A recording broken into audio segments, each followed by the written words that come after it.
ಬೆಳಗಿನ ಜಾವ 3:15 ಗಂಟೆಗೆ ಬೆಂಗಳೂರಿಗೆ ವಾಪಸ್ ಬಂದು ಈಗ ಮಂಡ್ಯಕ್ಕೆ ಬಂದಿದ್ದೆ. ಯಾತಕ್ಕೆ ಈಗ ಕಾಂಗ್ರೆಸ್ನವ್ರಿಗೆ ಅನುಕಂಪ ಬಂದಿದೆ, ಈಗ ಬಂದಿದೆ ದೇವೇಗೌಡರ ಬಗ್ಗೆ ಯಾವ್ಯಾವ ಥರ ನಡೆಸ್ಕೊಂಡಿದ್ದಾರೆ. ಅವರ 70 ವರ್ಷದ ರಾಜಕೀಯ ಜೀವನದಲ್ಲಿ ದೇವೇಗೌಡರನ್ನ ಎಲ್ಲ ನಮಗೆ ಗೊತ್ತಿರ್ತಕ್ಕಂಥದ್ದು. ನಾನು ಅದರ ಬಗ್ಗೆ ಚರ್ಚೆ ಮಾಡಲಿಕ್ಕೆ ಹೋಗಲ್ಲ. ಇವತ್ತು ಅವರಿಗೆ ಅವರ ಉದ್ದೇಶ ದೇವೇಗೌಡರ ಬಗ್ಗೆ ಅನುಕಂಪ ತೋರಿಸಿರೋದು.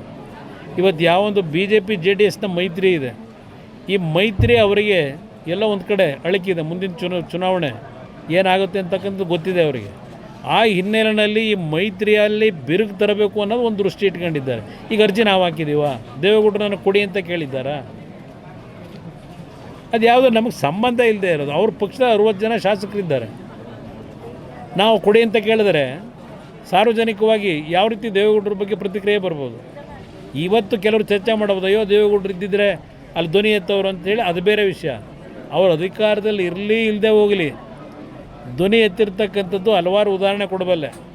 ಇವತ್ತು ಒಂದು ಉದಾಹರಣೆ ಕೊಡ್ತೀನಿ ನಿಮಗೆ.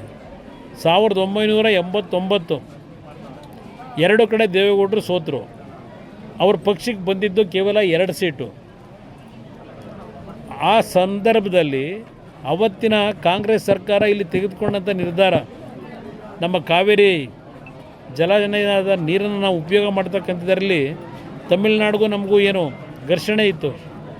89ರಲ್ಲಿ ಅವತ್ತಿನ ನಮ್ಮ ರಾಜ್ಯ ಸರ್ಕಾರ ಉದ್ದಟತನ ಏನು ತೋರಿಸಿದ್ರು, ಪ್ರಥಮವಾಗಿ ಟ್ರಿಬ್ಯುನಲ್ ರಚನೆ ಆದಂಥದ್ದು ಅವರ ನಡವಳಿಕೆಯಿಂದ.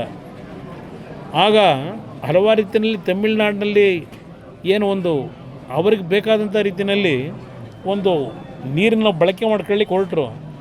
ನಿಮಗೆ ಒಂದು ನೆನಪಿಸ್ತೀನಿ, ಇವತ್ತು 2 ಕಡೆ ಸೋತಂಥ ದೇವೇಗೌಡರು ಮತ್ತು 2 ಸೀಟ್ ಗೆದ್ದಂಥ ಪಕ್ಷ. ಆ ಸಂದರ್ಭದಲ್ಲಿ ಇಲ್ಲಿ ಬಹುಶಃ ನಮ್ಮ ಜೊತೆಲಿ ಇಲ್ಲ, ನಮ್ಮ ಯಾರಪ್ಪ ನಮ್ಮ ಲೀಡ್ರ್ ಇದ್ನಲ್ಲ, ಅಲ್ಲ ನಾನು ಬಂದಲ್ಲ ಮೈಸೂರು ಆಫೀಸಿಂದ ದುಡ್ಡು ತಗೊಂಬಂದಲ್ಲಪ್ಪ ಲಾರಿ ಕೊಡೋಕ್ಕೆ ಬಸ್ಗಳಿಗೆ, ಶಿವಾನಂದು ನಮ್ಮ ಬುದ್ನೂರು, ಅವರ ಮನೆಯಲ್ಲಿ ದೇವೇಗೌಡರೊಂದು ಮೀಟಿಂಗ್ ಕರೆದು ಅವತ್ತಿನ ಒಂದು ಸಂದರ್ಭದಲ್ಲಿ ನಮ್ಮ ಜನಕ್ಕೆ ಆಗ್ತಿರ್ತಕ್ಕಂಥ ಅನ್ಯಾಯಕ್ಕೆ ಅವ್ರು ಏನು ಯಾವುದೇ ಜನ ಸೋಲಿಸಿದ್ರು ಜನಗಳ ಪರವಾಗಿ ಧ್ವನಿ ಎತ್ತಿದ್ರು. ಮೈಸೂರಿನಲ್ಲಿ ಮೈದಾನದಲ್ಲಿ ಮಹಾರಾಜ ಮೈದಾನದಲ್ಲಿ 2 ಲಕ್ಷ ಜನ ಸೇರಿಸಿ ಒಂದು ಸಭೆ ಆಯಿತು.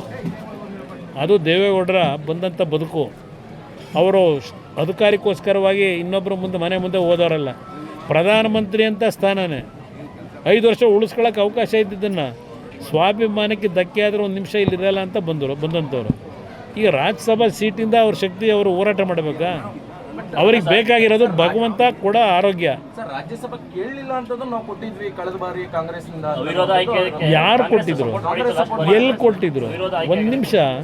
ಕಾಂಗ್ರೆಸ್ಗೆ ಇನ್ನೊಂದು ಕ್ಯಾಂಡಿಡೇಟ್ ಆಗ ನಂಬರ್ ಎಲ್ಲಿತ್ತವತ್ತು?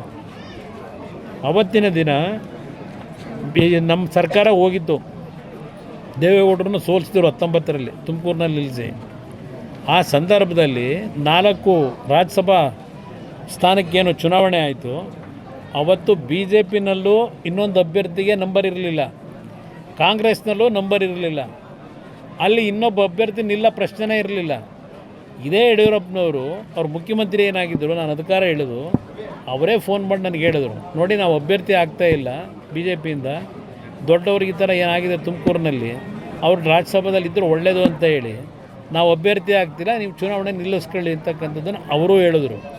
ದೇವೇಗೌಡರಾಗಿ ಒಪ್ಪಿರಲಿಲ್ಲ. ನಾನೇ ದೇವೇಗೌಡರಿಗೆ ಬಲವಂತವಾಗಿ ನೀವು ಅಲ್ಲಿರಬೇಕು ಅಂತ ಹೇಳಿ ಅವತ್ತಿನ ಪರಿಸ್ಥಿತಿನಲ್ಲಿ ಅವ್ರಿಗೇನು ಅವಕಾಶ ಇತ್ತು, ಆ ಅವಕಾಶ ಅವತ್ತು ಬಂದಿದೆಯೇ ಹೊರತು ಇವ್ರು ಬೆಂಬಲ ಕೊಟ್ಟು ಬಂದಂಥದ್ದಲ್ಲ. ಅದು ಯಾವ ಥರ? ಅಯ್ಯೋ ರಾಮನೇ, ಈಗ ಒಕ್ಕಲಿಗರು ಮುಖ್ಯಮಂತ್ರಿನ ಇದ್ದಾಗ ರಾಜ್ಯಸಭಾ ತಗೊಂಡು ಏನು ಮಾಡ್ತೀರಿ? ಪಾಪ ಒಕ್ಕಲಿಗರು ಮುಖ್ಯಮಂತ್ರಿನೇ ಇದ್ದಾರೆ, ಎಲ್ಲಿಂದ ನ್ಯಾಯ ಆಯ್ತದೆ? ಪಾಪ ಅವ್ರು ಉಳ್ಸೋಕ್ಕೆ ಅಲ್ವ ಮಾಡಿರೋದು. ಈಗ ಇನ್ನೊಂದು 2 ತಿಂಗಳು ನೋಡೋಣ ಸುಮ್ಮನೆ. ಎಲ್ಲ ಅವೆಲ್ಲ ಯಾವುದಕ್ಕೂ ನಾನು ಚರ್ಚೆ ಮಾಡಲ್ಲ ಬ್ರದರ್, ಜನ ತೀರ್ಮಾನ ಮಾಡ್ತಾರೆ. ಗೇಮ್ ಪ್ಲ್ಯಾನ್ ಏನಿಲ್ಲ ಬ್ರದರ್. ಇಲ್ಲಿ ಅವರು 2 ಓಟು, ನಾವು 2 ಓಟು ಇಲ್ಲಿರ್ತಕ್ಕಂಥದ್ದು. ಬಟ್ ಅವ್ರ ಅಧಿಕಾರ ಇದೆ, ಮನಿ ಪವರ್ ಇದೆ, ಮಸಲ್ ಪವರ್ ಇದೆ. ಅವರು ನಮಗಿಂತ ಮೇಲಿದ್ದಾರೆ, ನಾನು ಅದರಲ್ಲಿ ಇಲ್ಲ ಅಂತ ಹೇಳಲ್ಲ. ಆದರೆ ನಾವು 18 ಶಾಸಕರಿದ್ದಾಗ ನಮ್ಮ ಶಕ್ತಿನೂ ನಾವು ಒಗ್ಗಟ್ಟಾಗಿದ್ದೇವೆ ಅಂತಕ್ಕಂಥದ್ದು ಒಂದು ಕಡೆ ತೋರಿಸ್ಕೊಳ್ಳೋದು ಪ್ರಥಮವಾಗಿ, ನಮ್ಮಲ್ಲೆಲ್ಲ ಒಂದು ಒಗ್ಗಟ್ಟಿದೆ ಅಂತಕ್ಕಂಥದ್ದು. ಅದರ ಜೊತೆಗೆ ಬಿ ಜೆ ಪಿಯ ಸ್ನೇಹಿತರುಗಳು ಈಗಾಗಲೇ ಹೇಳಿದ್ದಾರೆ, ಬಿ ಜೆ ಪಿ ಪಕ್ಷದಲ್ಲಿ 6ರಿಂದ 7 ಓಟು ಸರ್ಪ್ಲೇಸ್ ಇದೆ, ಅದು ನಮಗೆ ಕೊಡ್ತಕ್ಕಂಥ ನಿರ್ಧಾರ ಮಾಡಿದ್ದಾರೆ. ಅದರ ಜೊತೆಗೆ ನಮ್ಮ ಯತ್ನಾಳಿದ್ದಾರೆ, ಅವ್ರದ್ದೊಂದು ಓಟಿದೆ, ಅವ್ರನ್ನ ಉಚ್ಚಾಟನೆ ಮಾಡಿದರು, ಅವ್ರಿಗೂ ಮನವಿ ಮಾಡ್ತಾ ಇದ್ದೇವೆ. ಅದರಿಂದ ಒಂದು ಕ್ಲೋಸ್ ಫೈಟ್ ಇದೆ. ಅದರಿಂದ ಇಲ್ಲಿ ಕೆಲವು ಮಾಧ್ಯಮದಲ್ಲಿ ಅದೆಂಥದ್ದು ಕುದುರೆ ವ್ಯಾಪಾರ ಆ ವ್ಯಾಪಾರ ಅಂತಕ್ಕಂಥದ್ದು ಏನಿದೆ ಅದರ ಅವಶ್ಯಕತೆ ಇಲ್ಲ. ಯಾವುದೇ ವ್ಯಾಪಾರ ಮಾಡದೆ ಹಲವಾರು ರೀತಿಯಲ್ಲಿ ಈಗಿನ ರಾಜ್ಯದ ರಾಜಕಾರಣದ ಬೆಳವಣಿಗೆ ಏನಿದೆ ಅದರ ಹಿನ್ನೆಲೆಯಲ್ಲಿ ಹಲವಾರು ರೀತಿಯ ಗೊಂದಲಗಳೇನಿದೆ ಅದು ಯಾವ ಕಡೆ ಬೇಕಾದರೂ ಆ ತಕ್ಕಡಿ ಇವತ್ತು ಬಲ ಬರ್ತಕ್ಕಂಥ ವಾತಾವರಣ ಇದೆ. ನೋಡೋಣಂತೆ. ಸಂಪರ್ಕ ಮಾಡಿದ್ದಾರೆ